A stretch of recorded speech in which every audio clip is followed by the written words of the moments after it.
Oke.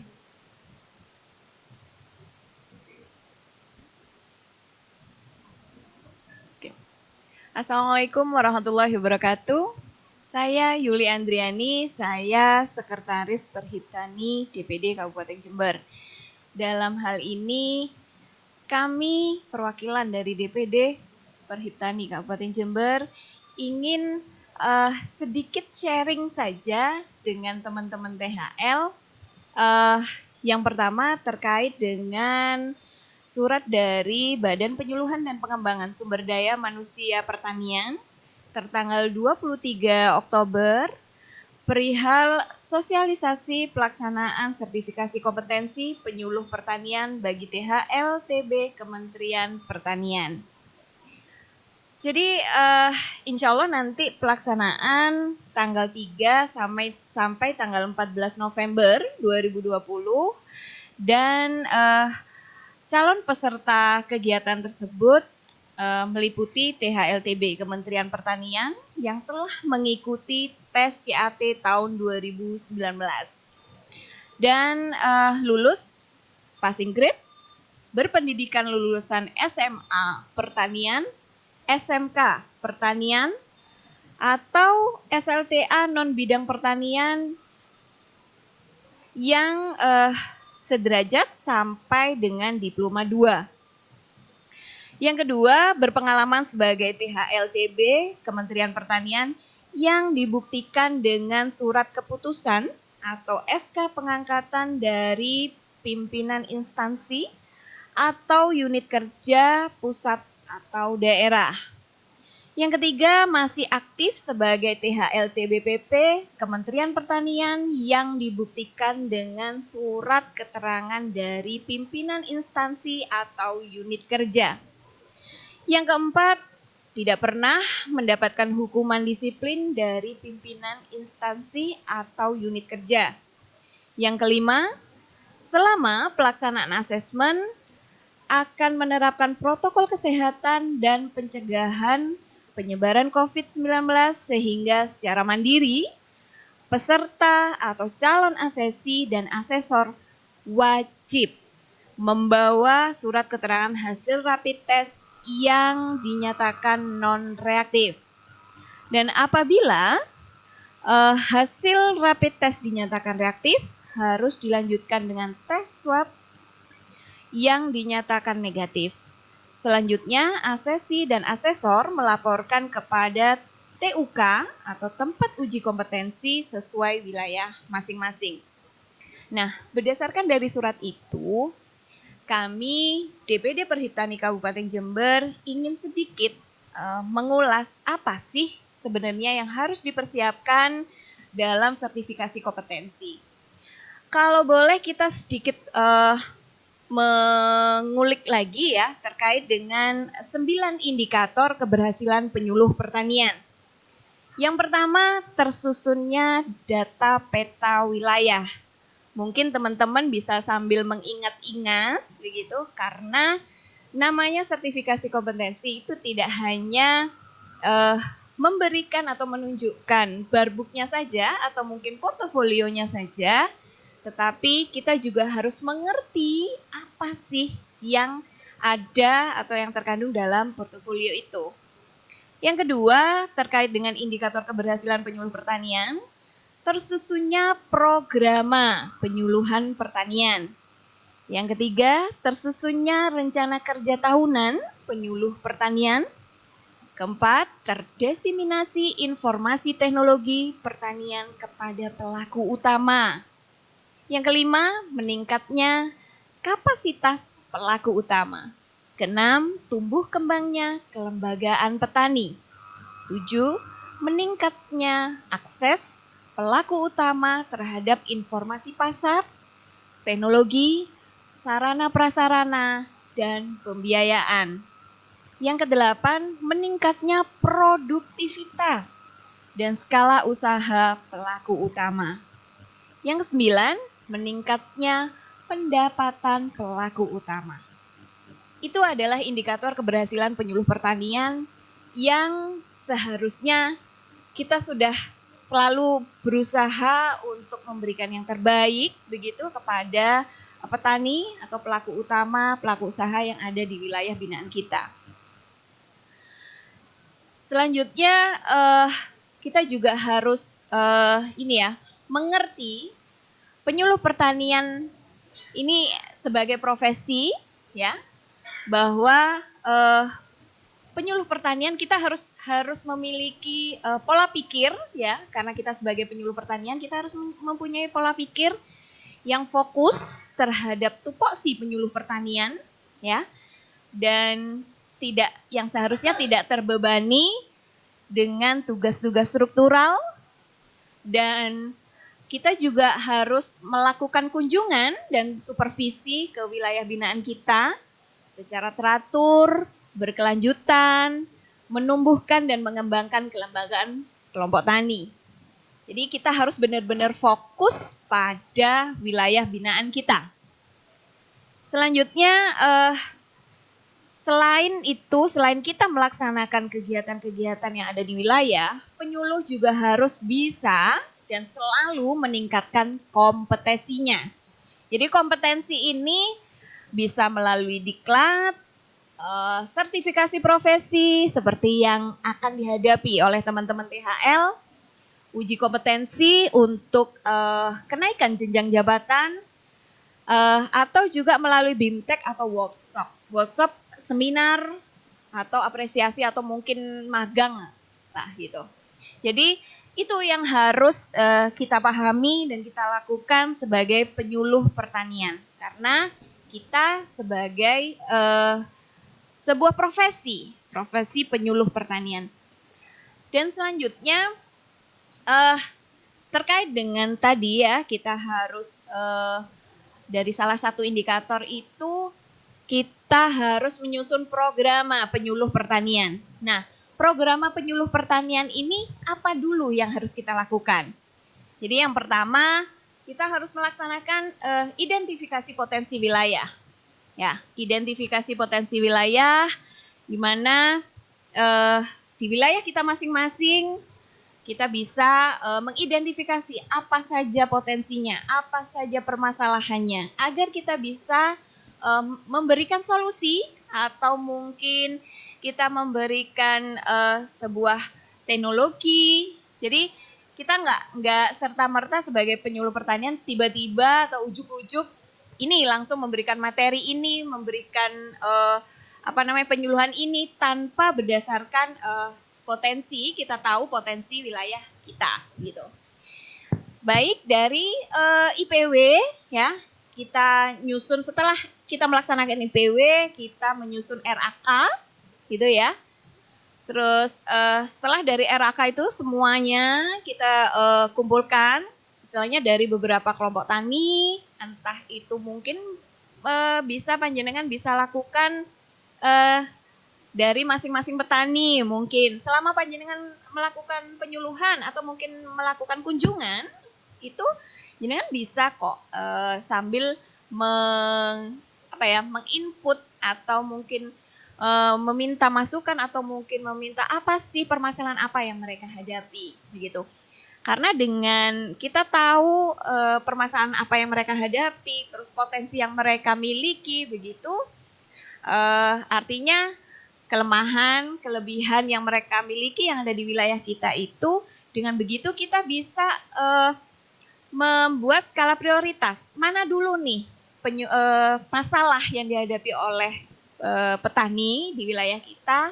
Nah itu yang nantinya menjadi skala prioritas kita untuk memberikan solusi apa atau mungkin materi apa yang dibutuhkan oleh mereka. Nah dari skala prioritas itu, potensi-potensi apa, permasalahan-permasalahan apa, dan tujuan apa gitu, itu kita bisa rangkum, artinya kita bisa susun dalam sebuah program desa. Nah, program desa itu sekarang program desa dan artinya program penyuluhan pertanian itu sekarang harus berdasar pada Permentan nomor 47 tahun 2016. Nah, di situ sudah dengan jelas, dengan gamblang bahkan juga dengan cara pengisiannya juga, dan form-formnya untuk matrik dan sebagainya itu sudah ada tertulis di situ, udah jelas di situ. Setelah kita menyusun programa, dari programa-programa di masing-masing desa, ya, itu diakomodir menjadi sebuah programa kecamatan. Nah, dari programa-programa itu, gitu ya, dari programa desa, karena memang kita sebagai penyuluh kita biasanya di wilayah desa ya, kita memegang satu desa ya. Terutama untuk Kabupaten Jember, rata-rata teman-teman penyuluh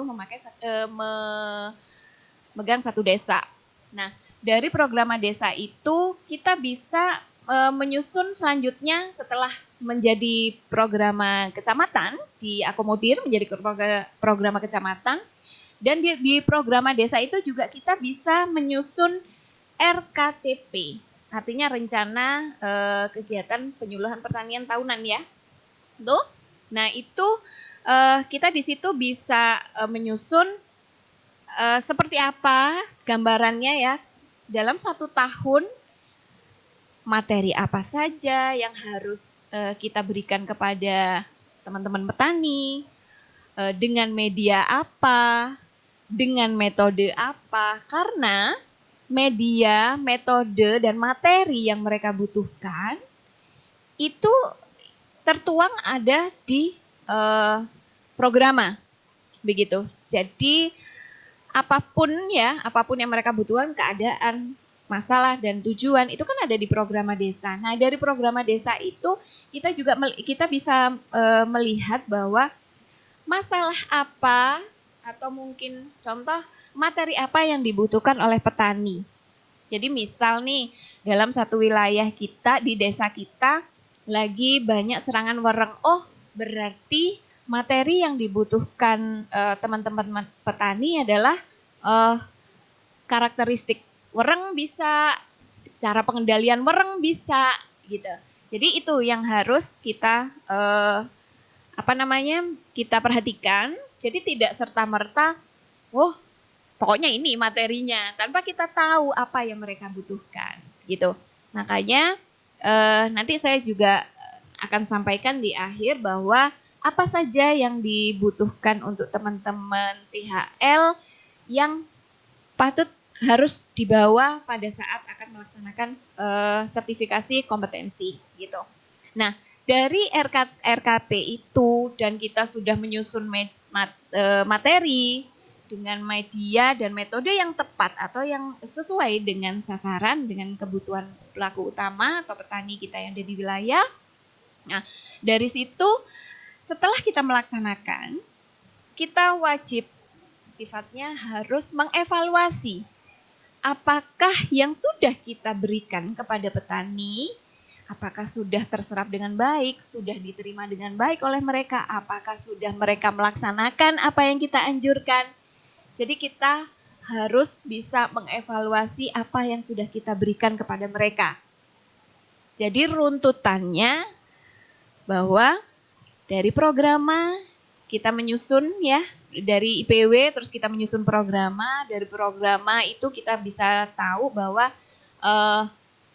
materi apa yang dibutuhkan mereka dengan metode dan media yang pas sesuai dengan sasaran. Setelah kita melaksanakan penyuluhan, baru kita akan mengevaluasi. Itu, jadi itu yang menjadi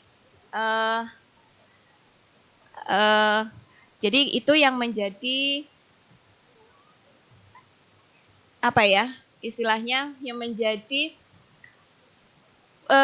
prinsip kita sebagai penyuluh pertanian. Nah, dari situ juga akhirnya kita juga harus paham nantinya pada saat kita asesmen begitu, ada beberapa hal yang harus panjenengan bawa pada saat sertifikasi kompetensi. Yang pertama, kita siapkan aja map SNEL gitu ya, map plastik yang SNEL. Yang pertama ada skema, karena ini sekarang yang diperuntukkan untuk skema fasilitator ya. Jadi hanya untuk yang SMA dan sederajat sampai dengan D2. Jadi itu skemanya fasilitator penyuluh pertanian. Itu skema.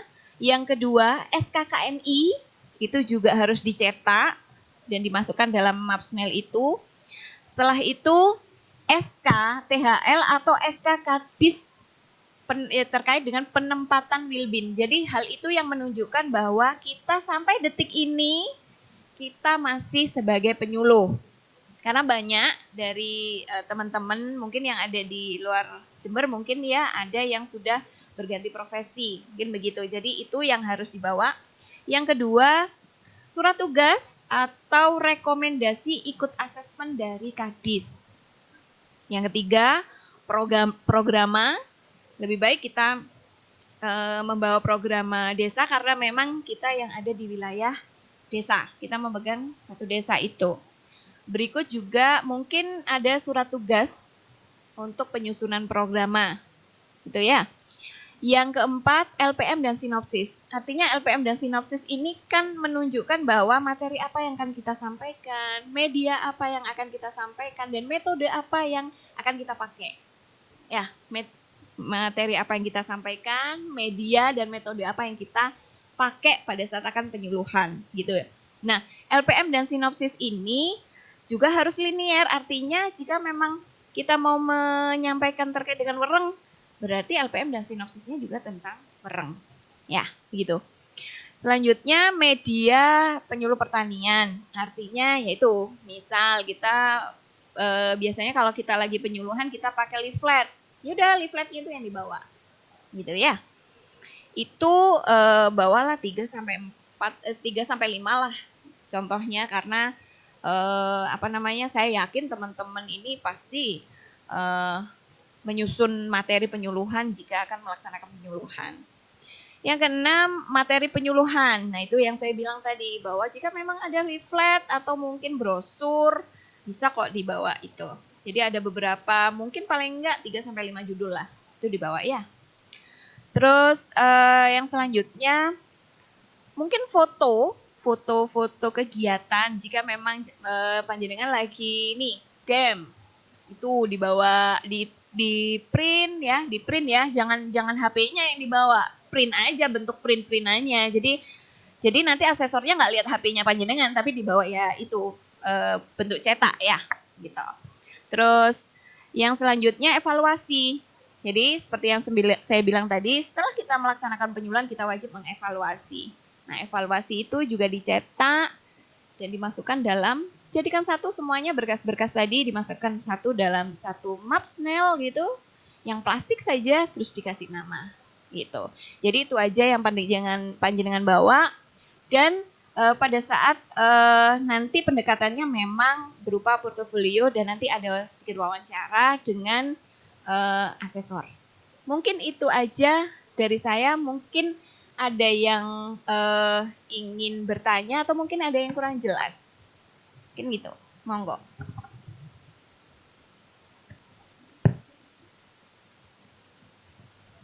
Mbak, mohon maaf, mungkin bisa diperjelas kembali poin 1 sampai 6 yang harus dibawa dan itu apa satu map atau beda map? Terima kasih. Baik. Jadi yang seperti saya sampaikan tadi bahwa kita cukup membawa satu map saja dengan diberi nama, artinya misalkan namanya siapa gitu ya, Pak A gitu ya, itu jadikan satu saja, itu satu. SKTHL tadi atau mungkin SK penempatan Wilbin yang dari Kadis gitu ya. Yang kedua surat tugas mengikuti asesmen. Jadi surat tugas dari Kadis ya. Yang ketiga programanya, programa desa aja, cukup satu aja. Memang antara rentang waktu antara 2018 sampai 20. Monggo, mana yang jenengan bawa? Monggo silahkan pilih salah satu aja. Jadi dimasukkan dalam Snell Map itu. LPM sinopsis, media, materi, dan foto-foto itu tadi dan evaluasi masukkan dalam satu map itu. Nah, baik, itu aja mungkin. Ada lagi? Terima kasih. Oke, baik. Mungkin itu aja dari saya untuk mungkin sedikit membantu dan mudah-mudahan bermanfaat untuk teman-teman semua. Saya akhiri, mohon maaf kurang lebihnya. Wabillahi taufiq wal hidayah. Wassalamualaikum warahmatullahi wabarakatuh.